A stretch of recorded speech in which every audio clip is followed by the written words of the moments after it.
20% house rent বাড়ি ভাড়া, 1500 টাকা চিকিৎসা ভাতা এবং 75% আমাদের উৎসব ভাতার দাবিতে আমাদের শান্তিপূর্ণ যে অবস্থান কর্মসূচি ছিল, সেখানে সরকারের যে পতিত সরকারের যারা দোসর, তারা আমাদের শান্তিপূর্ণ আন্দোলনে আমাদের উপরে লাঠিচার্জ এবং সাউন্ড গ্রেনেড এবং জলকামান নিক্ষেপ করে আমাদের উপরে যে নির্যাতন নিপীড়ন করেছেন, আমরা মনে করি যে বর্তমান সরকার সেই পতিত হাসিনা সরকারের মতনই আমাদের উপর আচরণ করেছে।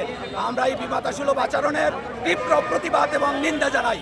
আমরা চাই এখনও সরকারের শুভবুদ্ধির উদয় হবে এবং অবিলম্বে আমাদের এই 20% বাড়ি ভাড়া, 1500 টাকা চিকিৎসা ভাতা দিয়ে আমাদেরকে প্রজ্ঞাপন জারি করবেন এবং আমরা শ্রেণীকক্ষে গিয়ে আমরা আমাদের শ্রেণীকক্ষের শিক্ষার্থীদের পাঠদানে মনোনিবেশ করব। এটাই আমাদের চাওয়া। আপনি কোন জায়গা থেকে আসছেন? আমি আসছি, আমার বাড়ি পিরোজপুর, কিন্তু আমার গণবিজ্ঞপ্তিতে চাকরি হয়েছে কুমিল্লার লাকসামে। সেই আমি লাকসাম বড়ইগাঁও উচ্চ বিদ্যালয় থেকে এসেছি।